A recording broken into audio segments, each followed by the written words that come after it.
Como es una jornada, o son unas jornadas de convivencia, de reflexión y de oración, y como están situadas al principio del curso, es claro que aquí no se pretende proponer caminos prácticos para solucionar todos los problemas que se nos plantean en la vida pastoral.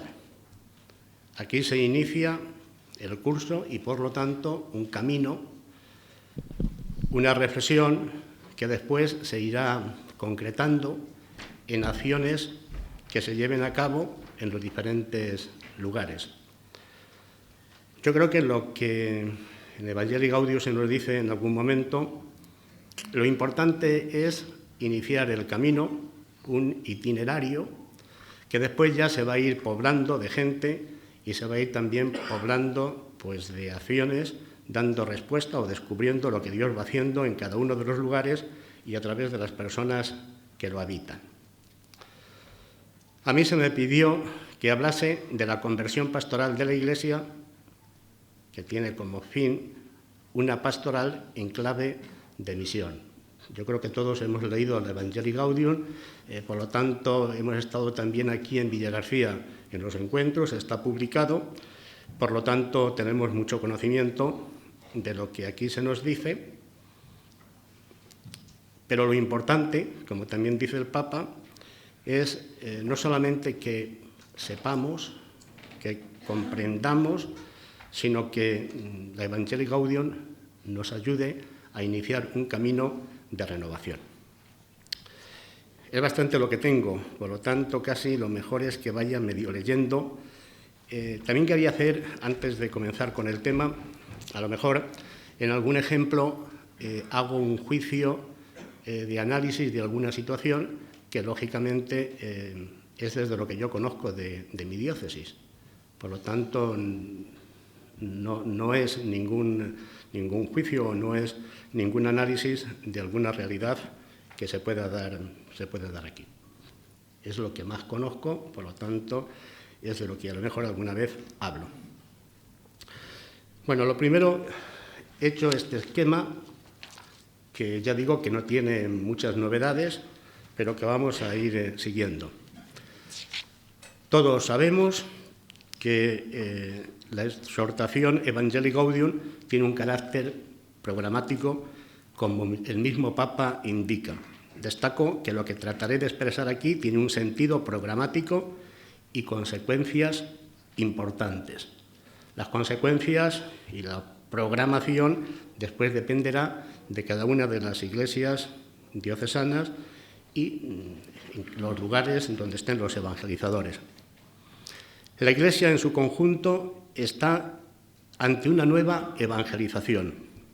Yo creo que es una frase que todos ya conocemos, pero que todavía, al menos en mi diócesis, en algunos ámbitos, se discute, porque se dice que la evangelización siempre es nueva, y es verdad, pero yo creo que tenemos que entender perfectamente que la novedad viene por varios aspectos, no vamos a decirlo aquí, pero fundamentalmente viene porque el mundo en el que estamos y por lo tanto los hombres que se han construido en este mundo tienen una forma de vivir, de comprender unos valores que son diferentes y que en muchos casos les va alejando de lo que es la vivencia del Evangelio y por lo tanto la confesión de la fe, ¿no? Es decir, hay una realidad detrás que es la que es necesario que entendamos para que no nos perdamos en las palabras. La exhortación quiere ser un aliento y orientación para que todos los cristianos la afrontemos, dice, con fervor y dinamismo. No hay en ella un tratamiento orgánico y sistemático de lo que es la evangelización, no es un tratado de pastoral sobre la evangelización. El Papa lo que hace es ofrecer una selección de temas y renuncia explícitamente a exponerlos de modo exhaustivo.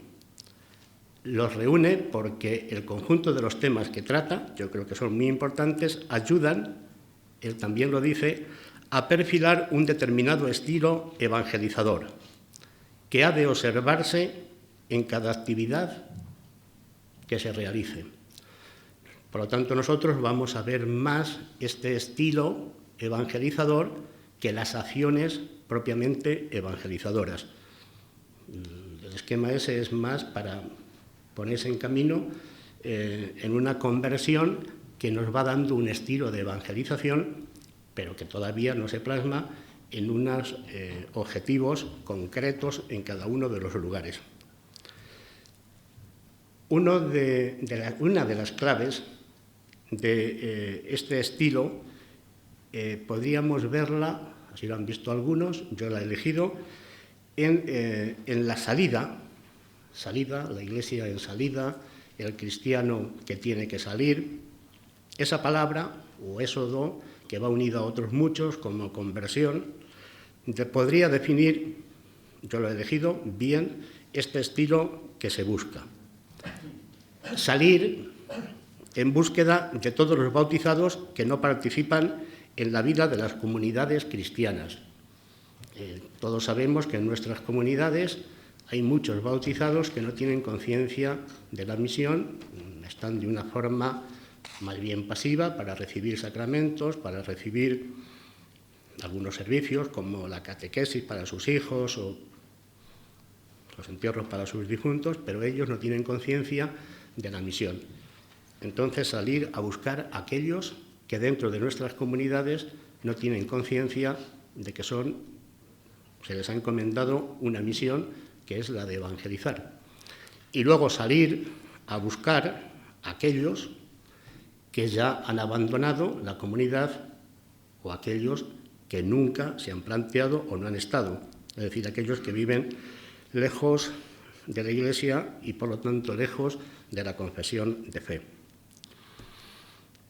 Una pequeña introducción desde la antropología.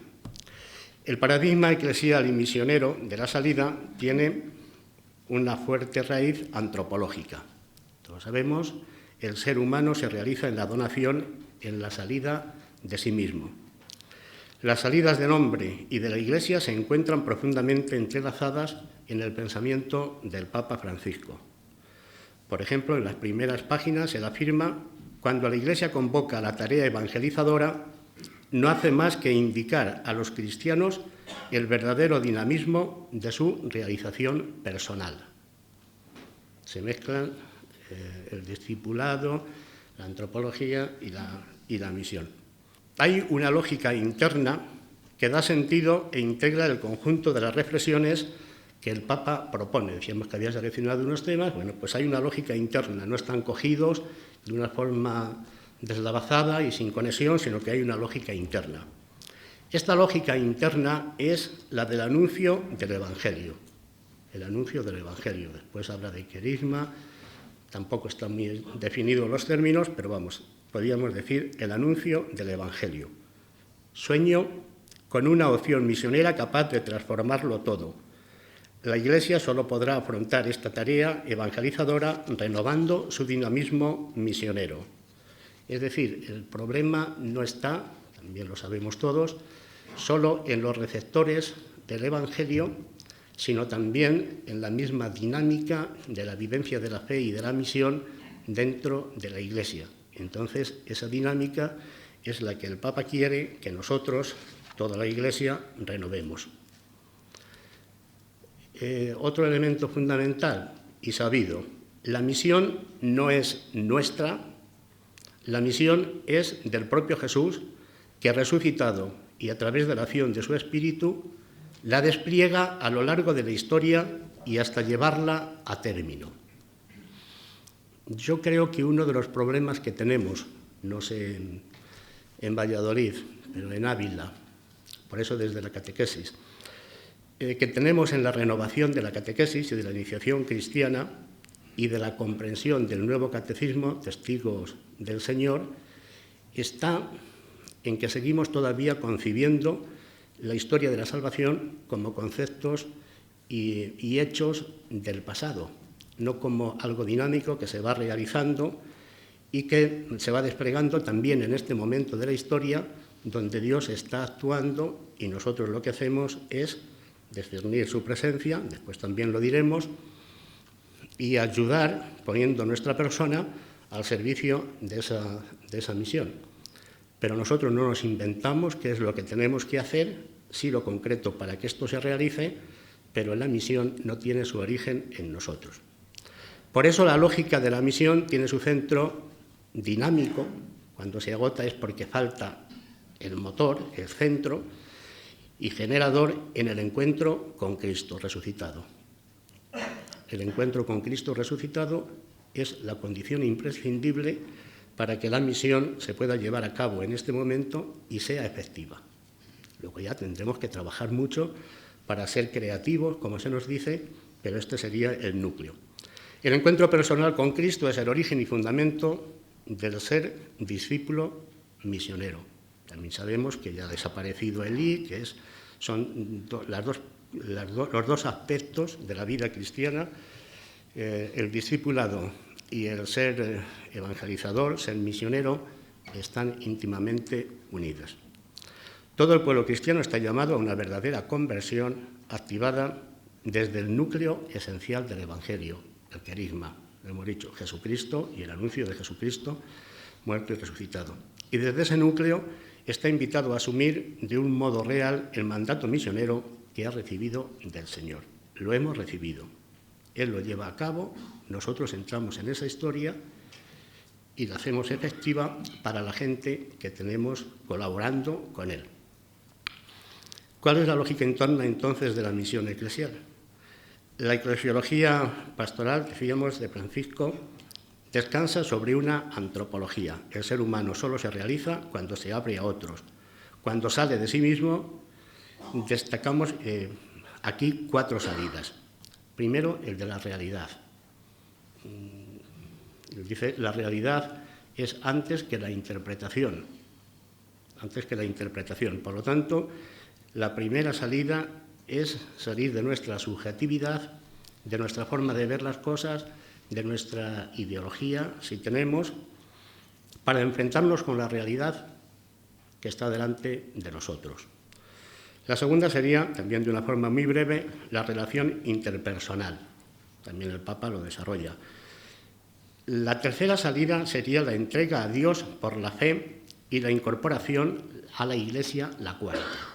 También destaco que la incorporación a la Iglesia es una salida del cristiano para unirse a otros, es decir, para poner objetividad también en la propia fe. El conocimiento de la realidad. Lo primero es la realidad objetiva, decía, y no los conceptos o ideas que se crean para comprenderla. Ahora he hablado en Cuba de la ideología o de lo que sea. Lo concreto es el hombre, lo concreto es lo que está viviendo, pero no solamente la realidad que tenemos delante, histórica y concreta, sino que eso también ocurre en el aspecto, en el mundo de la fe. Por ejemplo, en la predicación dice, la palabra de Dios es anterior a la interpretación que nosotros podamos hacer. Es decir, la palabra de Dios nos precede, es anterior. Tiene prioridad entonces también sobre las interpretaciones, sobre las acomodaciones, pero la palabra de Dios habla ella y dice esto. Y la evangelización también tiene una realidad objetiva, que es Dios, por una parte, y el pueblo a quien se dirige y las personas a quien se dirige, que es más importante que las teorías pastorales. Luego después nosotros desarrollamos una reflexión para interpretar esa realidad. Pero claro, aquí la preocupación es no distorsionar la realidad porque la miremos ya con una precomprensión que nos impida entrar en relación. Por lo tanto, si nosotros somos los que hacemos la interpretación de la realidad, al final no salimos de nosotros mismos. Y entonces, si no salimos de nosotros mismos, difícilmente vamos a participar y hacer efectiva la misión de otro, que no es nuestra. Salir al encuentro del otro, el diálogo, también habla del diálogo, salir de sí mismo para unirse a otros, dice el Papa, hace bien. Encerrarse en sí mismo es probar el amargo veneno de la inmanencia y la humanidad saldrá perdiendo con cada opción egoísta que hagamos. Sigue diciendo, el otro es tierra sagrada en la que se entra a pie descalzo sin las sandalias del prejuicio. Todos sabemos la importancia que tiene esto, por ejemplo, en el presbiterio, ¿no? Aceptar al otro, que forma conmigo un colegio, un cuerpo, que tenemos la misma misión, que es diferente a mí, que tiene unas ideas diferentes a mí, pero que si está analizando la realidad nos estamos enriqueciendo de tal forma que al final la respuesta será más fiel a la misión, porque lo veremos de esa realidad con más sensibilidades y con más dones del espíritu, que si nos encerramos en nosotros mismos, rompiendo la comunión con los otros. Pero nos ocurre lo mismo, no solamente en el presbiterio, sino con el pueblo que se nos ha encomendado. Si nosotros nos situamos cerrándonos enfrente de los otros y solamente lo vemos desde el lado moral o desde el juicio, no nos enriquecemos con el don que tiene para nosotros. Es imprescindible entonces para la nueva evangelización tener una capacidad de relacionarse con el otro, valorándole y desde el diálogo. Por eso él destaca la importancia del diálogo, no de la lección magisterial, es situarnos siempre como aquel que tiene que es verdad que tenemos una misión, pero es verdad que el otro está viviendo una vida que se tiene que abrir a lo que nosotros le ofrecemos, que es Jesucristo, y solamente se hace desde una valoración positiva de lo que él está viviendo. El Papa dice que cuando se pierde la capacidad de sorpresa del otro, porque ya todos no lo sabemos lo que vamos a decir, entonces se produce lo que llama el acostumbramiento. El acostumbramiento. Y lo define. El acostumbramiento con el acostumbramiento viene la indiferencia. No nos interesan sus vidas, sus historias, sus necesidades ni su futuro. ¿Cuántas veces sus miradas reclamadoras nos hicieron bajar la nuestra para poder seguir de largo? Él lo aplica también a los pobres y a los demás, pero lo podemos aplicar a todos. Cuando ya no sabemos todo sobre el otro, poco podemos aportarle y poco nos puede aportar. Nos estamos incapacitando para la misión. Poniendo en el centro al ser humano con todo su valor y su objetividad y favoreciendo la salida de cada hombre en busca de sí mismo, resulta natural hablar de diálogo. La evangelización a la que el Papa llama a la Iglesia comienza con el diálogo personal y la conversación. Y pide del evangelizador una continua actitud de escucha. Este diálogo comienza siendo de persona a persona. Después ahí también lo veremos con el querigma. Todo el mundo no tiene la misma historia, todo el mundo no está marcado por las mismas heridas, todo el mundo no tiene las mismas búsquedas en este momento, todo el mundo. Yo creo que el que hagamos un esfuerzo por acercarnos a cada persona en su originalidad es absolutamente imprescindible para poder evangelizar en este momento. Y luego daríamos el paso al encuentro con Dios en Cristo, el encuentro con Cristo y a través de él con Dios. El Papa también nos dice que cada vez que nos encontramos con un ser humano en el amor, quedamos capacitados para descubrir algo nuevo de Dios. Por lo tanto, no es solamente el destinatario. Si nosotros le amamos, ahí descubrimos algo nuevo de Dios. Cada vez que se nos abren los ojos para reconocer al otro, se nos ilumina más la fe para reconocer a Dios. Eso está en el número 272. Por lo tanto, la apertura al otro es también una puerta de la apertura a Dios. Hay convicciones que son profundas para poder evangelizar y que el Papa las recuerda. Solo en el encuentro con Dios el hombre tiene la respuesta definitiva a esa voz que resuena en lo más profundo de su ser y recibe la llamada a salir de la tierra de sus seguridades y egoísmos.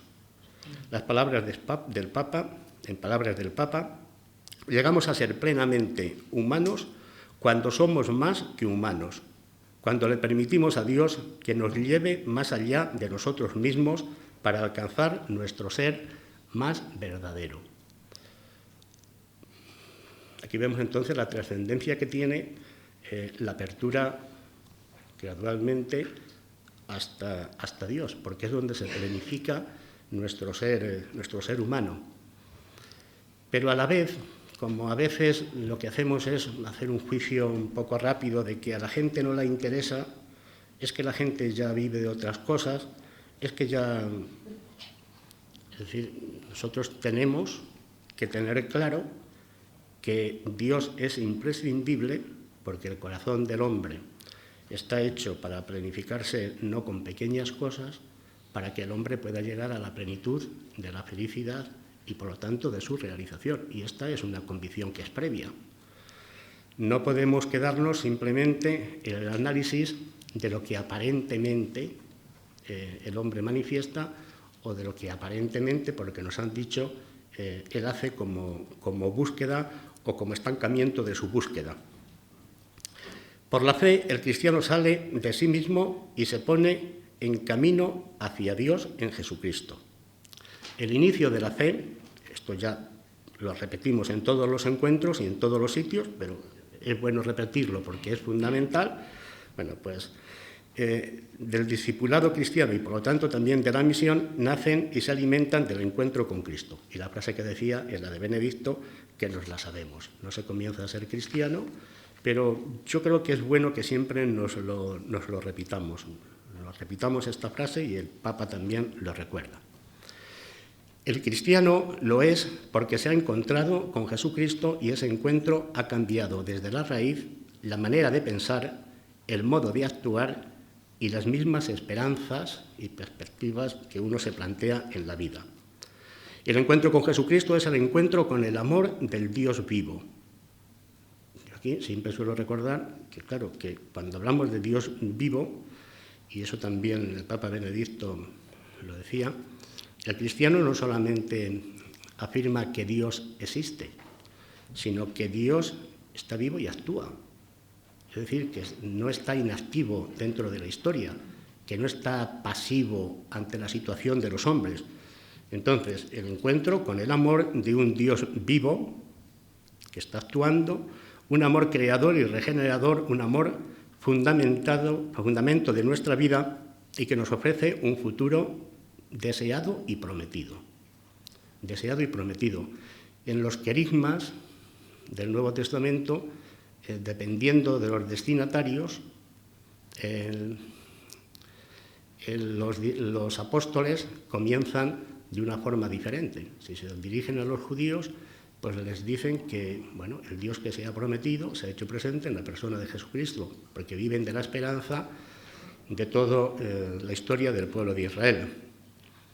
Y cuando se dirigen a los griegos, pues al final a lo que se apela es al deseo del corazón del hombre. Es decir, tú estás buscando algo y ese algo que tú estás buscando es una persona que ahora se te hace presente, es un Dios que se te hace presente en la persona de Jesucristo.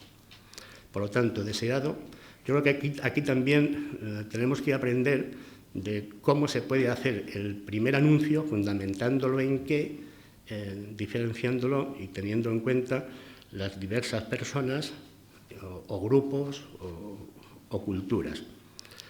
Este encuentro con el amor de Jesucristo es un acontecimiento real, no imaginario. Aquí constantemente estamos apelando a la realidad objetiva, no a la subjetividad, o así lo interpreto yo, o a mí me dice. No estamos en eso en un primer momento. Hay que dar consistencia, decía, el encuentro también es real con una persona que vive con Jesucristo y con el Dios vivo, el Espíritu. Por lo tanto, este encuentro con el amor de Jesús es un acontecimiento real, no imaginario, y su verdad se comprueba en los efectos liberadores y salvíficos que produce. Yo creo que también aquí tendríamos que preguntarnos, puesto que estamos llamados todos a la conversión, como creyentes y como Iglesia, cuáles son los frutos del encuentro con Jesucristo que nosotros vamos encarnando, ¿no? Sí, porque si al final el resultado es una humanidad vivida como si no nos hubiésemos encontrado con él, quiere decir que ese encuentro ha sido poco efectivo en nosotros y por lo tanto habla poco a los demás a la hora de llamarles a entrar en comunión con ese Dios que nosotros decimos que libera. Creo que esto también es una cosa que nosotros tendríamos que preguntar. El texto también está al principio de Evangelii Gaudium. La alegría del Evangelio llena el corazón y la vida entera de los que se encuentran con Jesús. Quienes se dejan salvar por él son liberados del pecado, de la tristeza, del vacío interior, del aislamiento. Con Jesucristo siempre nace y renace la alegría. Por lo que vemos, el Papa destaca la alegría como fruto de este encuentro. La alegría cristiana es una participación, es una alegría porque vayamos todos los días a casa contentísimos porque hemos convertido a 55. Eso sabemos que no es la realidad, que hemos peleado mucho y a veces llegamos a casa con la sensación de que, al menos visiblemente, la cosa no ha ido tan bien. Por eso la alegría no es esa, no es la alegría del triunfo o del triunfador o de las satisfacciones que nos da nuestra acción, sino que la alegría cristiana, también se dice, lo dice el Papa, es una participación de la alegría del propio Jesucristo que se sabe amado por el Padre. Es decir, es la experiencia de encuentro amoroso con Dios en Jesucristo y nosotros participamos de esa alegría de Jesucristo. Y está dentro y dinamiza el proceso de conversión. ¿Cómo se plantea la conversión a la que somos llamados? Pues no como un imperativo simplemente moral. Cambiar de comportamientos, eso nos puede llevar pues, a un esfuerzo inhumano y a una decepción. Si solamente depende de nosotros, posiblemente desistamos bastante pronto. Pero si tenemos la experiencia de alguien que nos ama, él mismo, y hemos encontrado con Jesucristo, al menos inicialmente, como se dice en la iniciación, se inicia un proceso de conversión, pero que va guiado por la atracción del amor, del mismo Jesucristo. Entonces, la persona, por esa atracción de amor, es cuando puede cambiar de vida, porque siempre va hacia mejor. Uno de los problemas que tenemos en catequesis en la iniciación cristiana, pues es que al final el itinerario de catequesis, de iniciación, que tiene como finalidad el encuentro con Jesucristo, da la impresión de que tiene solamente la objetividad de los temas que se dan en catequesis, pero que no tiene en el interior otro itinerario que es el proceso que hace que aquel que está en el catecumenado o iniciándose a través de la catequesis no ha iniciado ningún camino de conversión que le vaya haciendo cambiar de tal forma que al final se pueda encontrar con Jesucristo. No sé si esto se me entiende bien. Yo creo que es uno de los problemas que tenemos. De hecho, todavía cuando anunciamos en algunos sitios la catequesis, seguimos diciendo primer curso, segundo curso y tercer curso, como si estuviésemos en la escuela. Entonces, claro, pero esto se viene denunciando, los mismos obispos lo vienen proponiendo desde hace mucho tiempo, ¿no? Y algo parecido nos puede pasar a los cristianos y a los curas, que no vamos a decir que no creemos, pero sí que podemos decir que a lo mejor en algún caso, alguna vez, nos hemos quedado en un momento del encuentro, pero no hemos seguido con ese proceso de fe, de encuentro con Cristo y de conversión que nos lleva cada vez más a identificarnos con sus sentimientos, con sus acciones.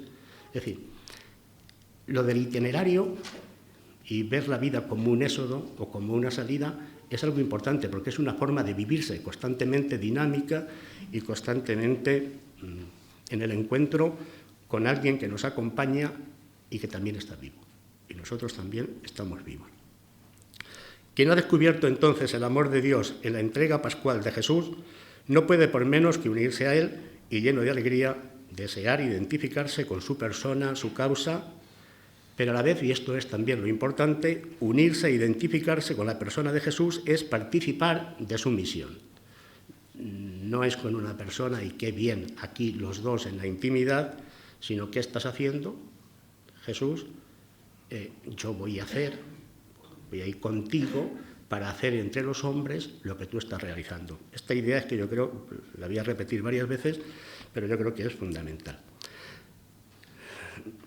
La primera motivación, dice el Papa, para evangelizar es el amor de Jesús que hemos recibido, esa experiencia de ser salvados por Él que nos mueve a amarlo siempre más. Pero, ¿qué amor es ese que no siente la necesidad de hablar del ser amado, de mostrarlo y de hacerlo conocer? Por lo tanto, el impulso misionero brota espontáneo del amor de Jesús. El amor de Cristo nos apremia, todas frases que conocemos. Yo creo que esta es una de las claves que no trata de ser nunca un juicio sobre la historia pasada o sobre las personas, sino que trata de indicar un camino poniendo el acento en algunos aspectos que son absolutamente imprescindibles, decía, para poder llevar a cabo la misión. El encuentro con Dios es lo contrario, también lo decíamos, con el encuentro de las personas, al acostumbramiento, la tristeza y el aburrimiento. Para que exista auténtica novedad en la vida del hombre, esta tiene que venir desde fuera. Una vez más, la objetividad y la necesidad de salir. La otra salida que se nos indica es el éxodo, la salida de nosotros mismos hacia la Iglesia, lo que podíamos llamar, lo que llama el Papa, nosotros podíamos equiparar con ser pueblo. El creyente ha de descentrarse de sí mismo para unirse a la comunidad eclesial. Quien se encierra en sí mismo no solamente empobrece su vivencia de la fe, entristece su vida, sino que también hace más inútil su misión. Nadie se salva solo, dice el Papa, lo sabemos. Y el Papa también aclara que solo indica que la salvación no alcanza al hombre ni como individuo aislado, ni por sus propias fuerzas, que también es un aspecto de lo que dice el Papa, de que nadie se salva solo. No somos más geniales unos que otros. En este orden de la salvación, nadie tiene la respuesta absoluta. Es más, si nos aislamos, al final no tenemos una respuesta. Para un cristiano no hay nada mayor que ser miembro de este pueblo. También tendría que metérsenos hasta el fondo. Dios nos ha convocado para ser un pueblo, no un grupo exclusivo, él lo dice así, o un grupo de élite. Estamos en lo mismo. Si es una iglesia demasiado clericalizada, también está impidiendo llevar a cabo la misión porque está acallando todo lo que el Espíritu pone en los laicos, por ejemplo. Es un ejemplo que se me ocurre ahora. No hay nada mayor que ser miembro de este pueblo, al que todos entramos por la puerta del bautismo. Y el Papa sigue diciendo, pero a veces, y es una tentación que tenemos, un creyente se siente por encima del resto. Piensa que hay algo que lo hace más digno o más sabio. Entonces surge lo que el Papa llama el drama de la conciencia aislada. El drama de la conciencia aislada. Y ponen la palabra drama. El creyente ha de superar entonces su autorreferencialidad, cerrarse en sí mismo, la conciencia aislada. Para ello le basta con mirar a sus raíces, el bautismo. Nadie se bautiza a sí mismo, lo dice el Papa, y nosotros confesamos la fe personalmente porque la Iglesia la confiesa. A mí me parece que aquí también hay una llamada para nuestra vivencia de la fe y también para la iniciación cristiana. La iniciación cristiana cuando ya se ha recibido el bautismo.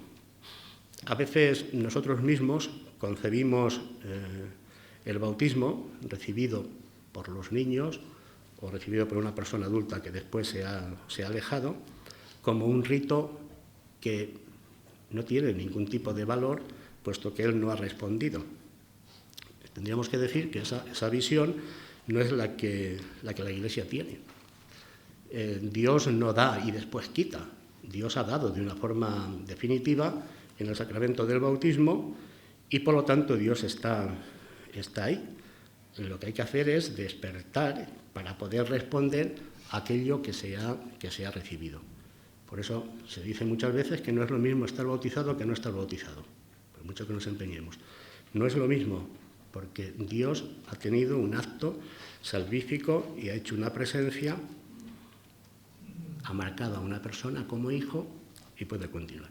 Yo creo que aquí hay también, para la iniciación cristiana, todo un campo, sobre todo en la catequesis ya de los niños que están bautizados o otros que han recibido otros sacramentos, que es la mistagogía, es explicitar aquello para que se encarne en la persona aquello que el hombre ya es porque Dios se lo ha dado. No sé si también aquí me explico, pero la catequesis no debe ser tanto, y cuando hablamos de la acción de Dios dentro de la Iglesia y hacia los demás, no debe ser solo o tanto racional cuanto vital, donde también hay una explicación racional, pero sabemos que hay otras dimensiones. Pero este punto me parece que es bastante importante. Hay un hecho que voy a pasar rápidamente. Todo el mundo vemos lo que está ocurriendo, que podíamos calificar, podíamos decir que ha habido una fractura de la lógica misionera en la transmisión de la fe. Ahora nos cuesta más incorporar a alguien a la fe, conducirle a la fe, al encuentro con Jesucristo y, por lo tanto, que forme parte de la Iglesia. Solamente algunos puntos. La lógica misionera se mueve siempre entre el designio amoroso de Dios, Trinidad, que a través de la misión del Hijo y del Espíritu permanece inalterable a lo largo del tiempo. Esto es muy sencillo. Dios es el mismo Dios. Lo que Dios realiza por su Hijo y por el Espíritu en la historia y en la humanidad es también lo mismo, es el designio amoroso de salvación. Por lo tanto, para el anuncio, para la misión, lo que no se puede hacer es vamos a callar a esto, vamos a no hablar de este Dios porque no le interesa a la gente, vamos a responder a situaciones que a él parece que le pueden venir más interesantes, ¿no? Si no hay Dios, no hay misión. Y la finalidad es siempre llegar a todos los hombres con el fin de que se reconozcan amados por Dios. Decía, no vamos a hablar de esta fractura, de esta no conexión entre el Dios, nosotros como mediación y la respuesta de los hombres. El origen de esta crisis misionera también lo tenemos en el mismo folleto, Alfonso habló de ello, por lo tanto no vamos a hablar, solamente decimos, se hablan de unas razones que son externas a los cristianos, pero que se reflejan en los cristianos, y luego, que podemos decir que definen a este mundo actual, y luego hay otras razones que son internas y que yo creo que son las que más nos interesan. Él se refiere a la vivencia mundana de la fe y la parálisis misionera. Si la fe es vivida de una forma mundana, la acción misionera y evangelizadora se resiente. Los cristianos reflejamos los mismos males y compartimos con nuestros contemporáneos muchos de los males que tiene nuestra sociedad. Aquí hay una consecuencia que yo creo que es muy importante, y es que así no marcamos una diferencia entre ellos y nosotros, haciendo lo que se decía de una casta o de una élite perfecta y el resto no. El Papa constata que dentro de la Iglesia, entre los cristianos, pues muchas veces se ha introducido una lógica más mundana de vivir la fe que no una lógica evangélica.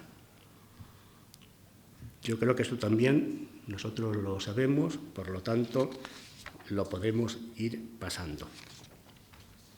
Pero quizá sí que nos interesa el saber dónde está el origen de esta mundanidad. Él dice que la raíz más profunda de la mundanidad de la fe está en que el creyente no busca la gloria de Dios y hacer su voluntad, sino que utiliza la fe y todo lo relacionado con ella en su propio interés y beneficio. Entonces, cuando esto ocurre, el Papa dice que la lógica de la fe queda pervertida por la lógica del mundo y no abre el hombre a Dios y a los demás, sino que lo encierra sobre sí mismo y su egoísmo. Puestos en esta lógica, dice, muchas veces el creyente mundano hará de su fe y de su comportamiento moral el motivo de su autocomplacencia y orgullo.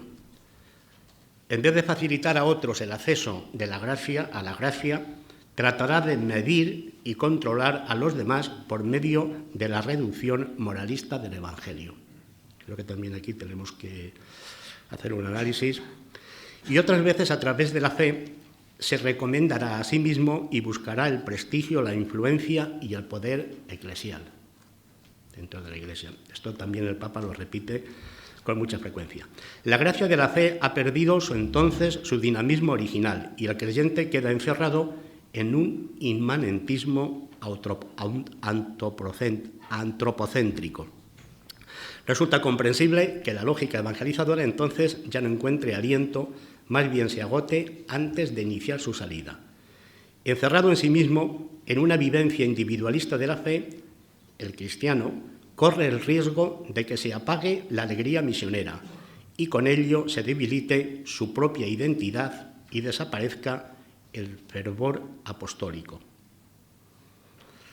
Él también habla del relativismo práctico, que también lo sabemos, que es al final vivir como si Dios no existiese, que dice que también se ha introducido dentro de la Iglesia. Sobre todo acentúa esto no para poner los aspectos negativos, sino para saber dónde está el origen, uno de los orígenes de nuestro mal y desde dónde tenemos que salir para poder anunciar el Evangelio después de habernos encontrado con Jesucristo. Vamos a seguir y ya está. Lo mismo que ocurre con la persona individual, con la persona humana, ocurre también con la Iglesia.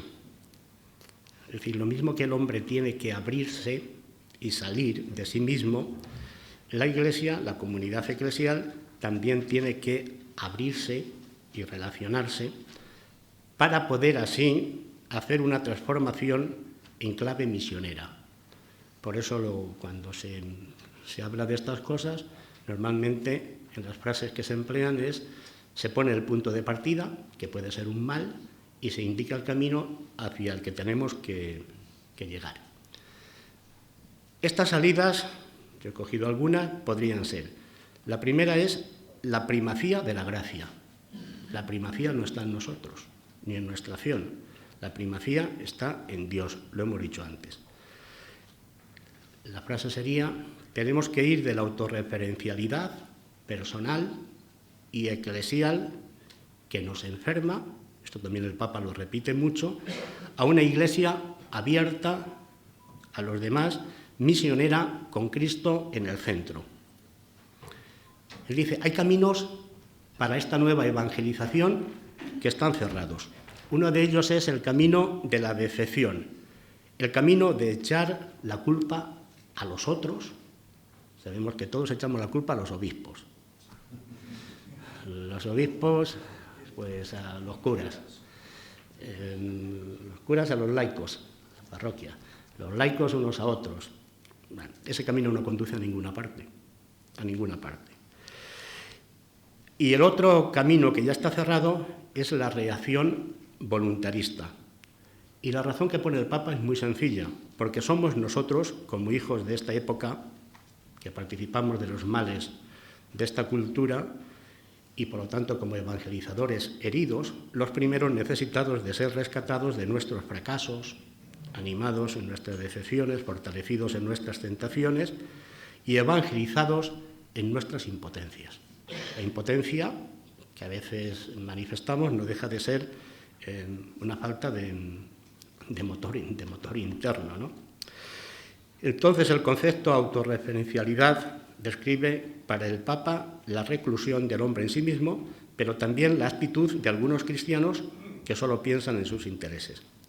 Y él dice aplicado a la Iglesia, a una Iglesia que se limita a administrar el trabajo parroquial, que vive encerrada en su comunidad, le pasa lo mismo que a una persona encerrada. Se atrofia física y mentalmente. A una Iglesia autorreferencial le sucede lo mismo que a una persona autorreferencial. Se pone paranoica y autista. Por lo tanto, la apertura es clarísima. No vamos a leer más. La situación actual del mundo y de la Iglesia, entonces, pide a la Iglesia una verdadera conversión, salida a su vocación misionera. Y esta conversión no solamente es individual, no solamente es de una comunidad que está viva, sino que también es a las mismas estructuras que hay en la Iglesia. También las estructuras tienen que hacerse un análisis para convertirlas, para que sean útiles para la transmisión de la fe, para la nueva evangelización, para el anuncio del Evangelio, porque puede haber estructuras que ya se han anquilosado y que no sirven directamente a esa misión, lo sabemos. También hay que renovar el lenguaje eclesial, revisar las formas y todo eso. El otro aspecto que decíamos es renovar el encuentro con Jesucristo. Nunca el encuentro con Jesucristo, como la fe, ya está consumada. Siempre estamos en camino. Entonces, tenemos que renovar constantemente, porque es de lo que vivimos, nuestra vida y a la vez también el Evangelio, el anuncio. Y aquí es donde el Papa insiste mucho en la necesidad de renovar el encuentro con Cristo, invitándonos a volver una y otra vez al querigma. Por eso la importancia del querigma, que no es una fórmula, que no es, porque las fórmulas de los querigmas son muchas, no es una fórmula, es un acontecimiento. Y en definitiva es una persona. El anuncio del querigma es el anuncio de una persona, Jesús, vivo, que actúa de su muerte y resurrección como manifestación del amor de Dios nuestro Padre. Y aquí yo creo que también se abre un camino muy importante para la catequesis. Catequesis no son temas aislados, por eso de la jerarquía de las verdades. Cualquier tema, si no está entroncado en el acontecimiento de Jesucristo, al final no es una buena noticia para los destinatarios. Pero también creo que es muy importante en la celebración de la Eucaristía, de la homilía, porque con frecuencia nos encontramos en algunas homilías, por ejemplo, de entierros, con gente que hace mucho que no vienen y que necesitan el anuncio del acontecimiento salvador de Dios en Jesucristo, y si les toca el alma y se convierten, pues muy bien. Pero si estamos constantemente o con frecuencia en la periferia de lo fundamental, entonces ahí siempre tendremos motivos de discusión, ¿no? Y por lo tanto de lejanías. Hay otro aspecto que me parece muy importante y es, ¿pero cómo nos encontramos con Jesucristo? Si decíamos antes que es un encuentro real y objetivo, el Papa habla de que tiene espíritu para evangelizar a aquellos que se han encontrado con Jesucristo, y lo hacen porque oran y a la vez trabajan. Me parece que la importancia está en que se ponen estos dos acentos a la vez. No hay un antes y un después, no hay el mismo Dios está actuando en la historia, y aquel que es evangelizador, que tiene una misión, va y se encuentra. Yo recuerdo que Carvajal decía que el mismo Jesucristo que nosotros nos hemos encontrado, los creyentes, en la escucha de su palabra y en la celebración de los sacramentos, es el que está actuando cuando vamos en la misión a un grupo de personas, a una situación concreta o a una que puede ser no solamente la catequesis, la caridad o simplemente un encuentro ocasional. Yo creo que esto es bastante importante, porque él varias veces dice que no hay que tener una espiritualidad oculta e individualista. Por ejemplo, en la oración entra necesariamente el ejercicio de la caridad. O sea, no son... La intención, y lo que yo quiero acentuar, es que no hay acciones aisladas, y la vida de la Iglesia no se concreta en cosas aisladas, sino que todo tiene un centro del que nace y todo está interrelacionado. Queda eso un poco así medianamente... Es que no puedo yo así esbozar mucho más. Cuando habla de la oración, él dice que cuando uno se encuentra con Jesucristo, rápidamente la oración se le puebla de gente. En primer lugar aparecen los pobres con sus necesidades, por lo tanto, no es que bien, estamos aquí, lejos de todo esto que nos agota, sino aquí traigo todo aquello que también da vida. Después están los destinatarios, y lo hace también, pues, fundamentalmente, yo diría, para el encuentro con Jesucristo, pero en relación con los destinatarios, dice, para que distingamos, primero, lo que Dios está haciendo en ellos. Lo que Dios está haciendo en ellos. Esa es la historia de la salvación, que se va escribiendo también en esas personas. Lo que necesitan, y luego lo que yo necesito para servirlos. ¿Vale? Bueno, la siguiente salida sería en comunión misionera con Cristo, de una iglesia mundanizada a una iglesia que es pueblo. No vamos a insistir en eso, pero aquí también tenemos que abrir mucho más el concepto de pueblo a todos los bautizados y no solamente a, bueno, pues a un grupo. O pueblo es pueblo y son todos. No es este movimiento, no es este grupo, no es todos. Es que el todos a mí me parece que es muy importante. Como tengo que terminar, otra de las cuestiones que se pone es también una salida desde la vanidosa sacralización de la propia cultura a la catolicidad inculturada. Aquí tenemos un problema. Nosotros tenemos ya también entre nosotros gente de otras culturas, algunos de ellos van entrando en el catecumenado para hacerse cristiano, pero tenemos que aprender cómo se les ayuda a inculturar la fe, no convirtiéndole en un occidental como nosotros. Eso, en la medida en que vayamos teniendo una experiencia de catecumenado, o sea, de trabajo con la gente, nos iremos dando cuenta de que a lo mejor lo que ayudan es a purificar todo aquello que se nos ha metido culturalmente y que no pertenece al núcleo del Evangelio. Yo creo que esto también es un punto, pero que hasta que no vayamos saliendo con gente que lo vaya haciendo, creo que va a ser bastante difícil. La otra salida es de una iglesia pobre y para los pobres, o sea, de una iglesia con diferencias de no sé qué, pues a una iglesia pobre y para los pobres, y del centro a la periferia. Tampoco voy a explicarlo porque yo creo que ya todo esto lo tenemos. Simplemente recalcar que se insiste en que todos los cristianos, y no solamente un grupo, por ejemplo el de Cáritas, debe poner en el centro a los pobres. Recuerdo mucho lo de un obispo de Tenerife, don Damián, que tuvimos un seminarista cuando yo estaba de rector, que cuando comenzaban los seminaristas a hablar de la opción por los pobres, le decía, dime cuántos has conocido hoy y déjate de más teoría. Esto expresa un poco la centralidad de los pobres en la vida de fe y de la importancia para la misión. Y no se pueden especializar unos, porque de la relación con los pobres también depende nuestro encuentro con Dios. Eso es lo que dice el Papa. No es... La otra salida es de la preocupación por sí misma, por la estructura, por a la cuestión social, abierta siempre a lo social. Lo leo.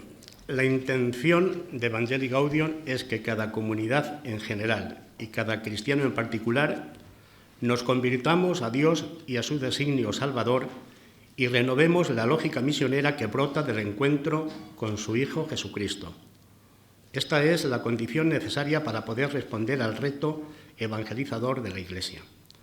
Él dice en el número 20, cada cristiano y cada comunidad discernirá cuál es el camino que el Señor le pide, pero todos somos invitados a aceptar este llamado, salir de la propia comodidad y atreverse a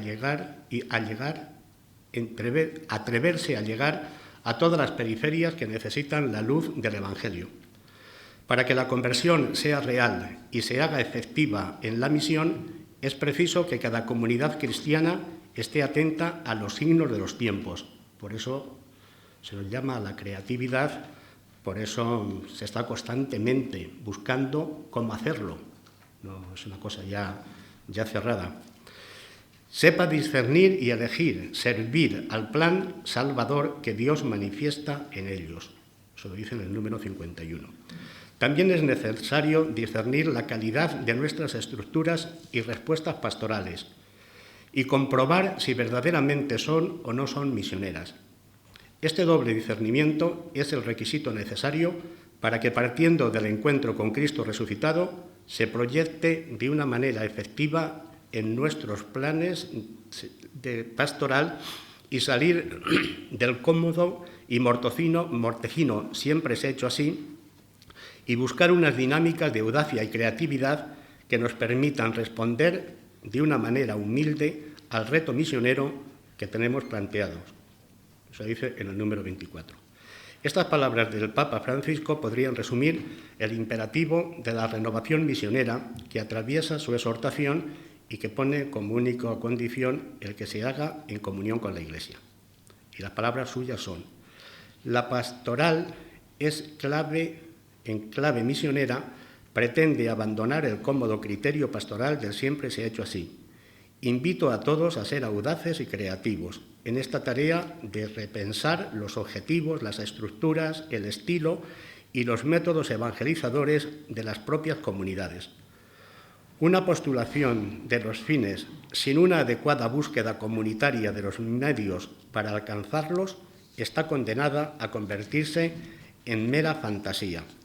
Exhorto a todos a aplicar con generosidad y valentía las orientaciones de este documento sin prohibiciones ni miedos. Lo importante es no caminar solos, contar siempre con los hermanos y especialmente con la guía de los obispos en un sabio y realista discernimiento pastoral.